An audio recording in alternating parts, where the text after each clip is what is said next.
রহমতুল্লাহ আলাইহির ইন্তেকালের পরে বিশেষ করে আলেমদেরকে কারাগারে ভরে যেভাবে নিজেদের মতো করে হেফাজতকে সাজিয়েছিল, সরকারি হেফাজতের মতো একটা সাজিয়েছিল, কারাগার থেকে মুক্ত হয়ে ওই সমস্ত কোরবানিওয়ালা লোকগুলা এক চিটিয়া ভাবে মজবুত হয়ে তারা ওইটার মোকাবেলা করে হেফাজতকে এক ধরনের দালাল মুক্ত করেছে। এটা রিয়েল ইতিহাস। যারা এই দালাল মুক্ত করে হেফাজতকে আবার আগের পথে গতিশীল করবার জন্য চেষ্টা করেছে, ওই যে বললাম বিভিন্ন জায়গায় পদ পদবি, আর আরেকটা জিনিস ছিল যারা কোরবানি দিয়ে বের হয়ে এসছেন আর যারা কোরবানি দেওয়ার সুযোগটা পান নাই, ভদ্র ভাষায় বললাম, তাদের মকবুলিয়াতের ভিতরে আকাশ পাতাল ব্যবধান হয়ে যাচ্ছে। এটা যখন দেখছে তখন গিয়ে গা জ্বলছে। এখন এনারাই দেখি বড় করে বড় বড় কথাবার্তা বলেন, হেফাজত তো সিন্ডিকেটের কবলে আর পকেটে চলে গেল। আপনারা দায়িত্বশীল, তো আপনাদের সামনে এগুলো আসে, আপনাদের খারাপ লাগে। হেফাজত কি আসলে সিন্ডিকেটের ভিতরে চলে গেল? বোঝাতে পারে নাই মনে হয়।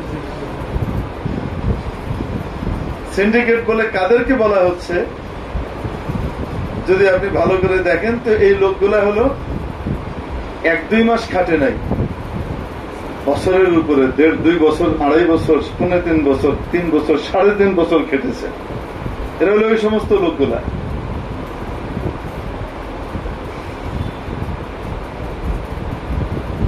দু 2010-এ হেফাজতে ইসলামের প্রতিষ্ঠা,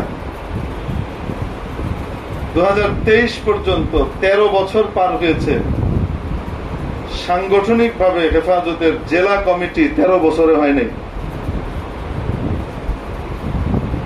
মহানগর কমিটি পূর্ণাঙ্গ এবং মহানগর থানায় থানায় জোন জোনে কমিটি 13 বছরে হয়নি। আপনারা সাক্ষী। এই কোরবানিওয়ালা লোকগুলা যারা হেফাজতকে চিনেছে, যে হেফাজতই হলো সেই কোরবানিওয়ালা কাফেলা, যে কাফেলা আকাবিরের কাতারে কি হয়ে গেছে, নাম লেখাই ফেলছে।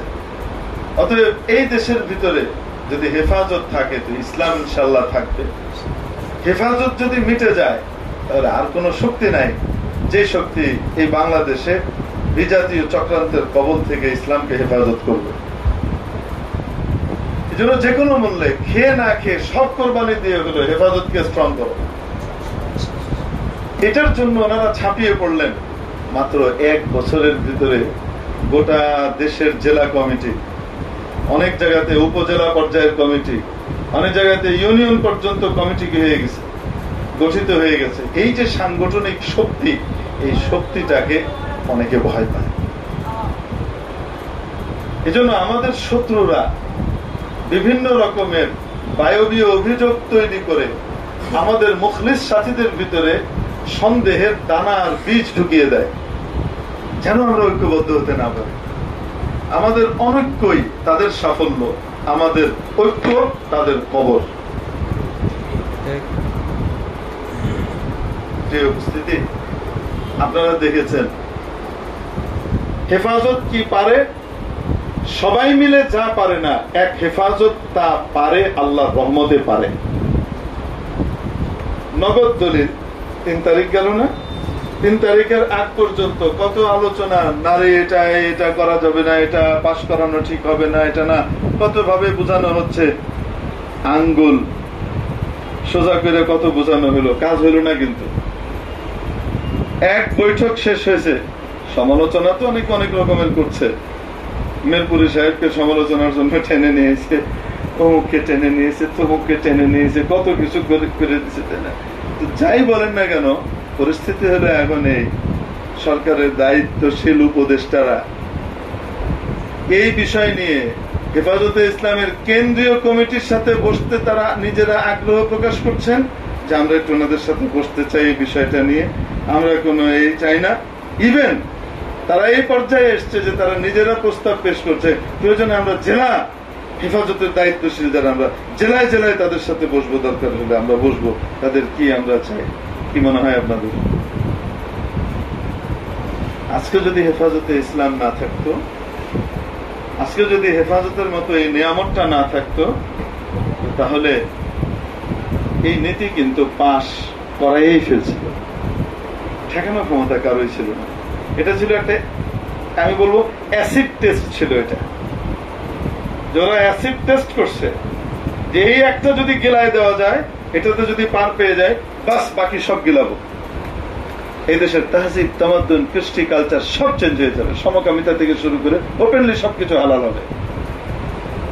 আলহামদুলিল্লাহ, ওদের বিশাল গতিশীল স্রোত মুহূর্তের মধ্যে যেন স্তব্ধ হয়ে গেছে। কিন্তু আরো অনেক কাজ আমাদের বাকি আছে। সেই কাজগুলো বাস্তবায়িত করতে হলে আপনাদের মতো জোনের যে দায়িত্বশীল যারা আছে, তাদের ঐক্যবদ্ধ প্ল্যাটফর্ম এবং ঐক্যবদ্ধ শক্তি প্রয়োগ এবং প্রচেষ্টা, এটাই কি করবে, সকলকে এগিয়ে নিয়ে যাবে ইনশাআল্লাহ তাআলা। এবং আপনাদেরকে একটা ঘটনা শুনিয়ে দিই আমি। হযরত আলী রাদিয়াল্লাহু তাআলা আনহুর কাছে এক মুনাফিক আসলো, আসলে ইহুদি কিন্তু সে মুসলমান হিসেবে প্রকাশ করে। এসে বলছে, আমিরুল মুমিনিন, আবু বকর এবং ওমরের আমলে আমরা কত সুখে থাকলাম, শান্তিতে থাকলাম, কোনো ঝয় ঝামেলা নাই, কিছু নাই।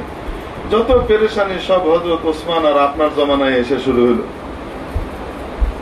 সব সমস্যা আপনার আর ওসমানের জমানায় এসে কি হলো, শুরু হইলো। উম্মতের ভিতরে বিভক্তি, এত এই গন্ডগোল, এটা সেটা। এটা কারণ কি? হযরত আলী রাদিয়াল্লাহু তাআলা তৎক্ষণাৎ একটা ঐতিহাসিক উত্তর দিয়েছিলেন। বলেছিলেন তার কারণ হলো, হযরত আবু বকর আর ওমর যখন খলিফা ছিলেন, তখন তাদের উপদেষ্টা এবং আশপাশে ছিলাম আমি আর ওসমানের মতো লোক। আর আমরা যখন দায়িত্ব পেয়েছি না, তখন আমাদের আশপাশে আছে তোমার মতো লোক। এজন্য মনে রাখবেন, আপনাদের চৌকস, সজাগ দৃষ্টি, মেহনত নেতৃত্বকে প্রশংসিত করবে, সুসংযত করবে, হেফাজতকে মজবুত করবে, এবং আপনাদের অনৈক্য এবং আপনাদের দূরত্ব হেফাজতকে দুর্বল করবে।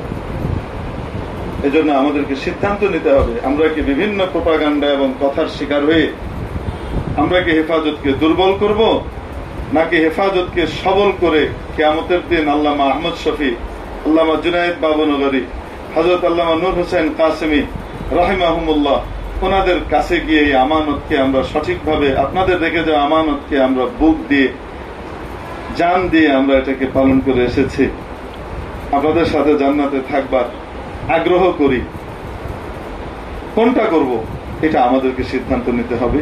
আল্লাহ পাক আমাদেরকে কবুল করেন, আমিন। জাযাকুমুল্লাহ খায়রান। যদি আমরা ঐক্যবদ্ধ হই, 5ই মে রক্তাক্ত সেই রাত এবং শহীদদের শাহাদাত সত্যিকার অর্থে সার্থক হবে।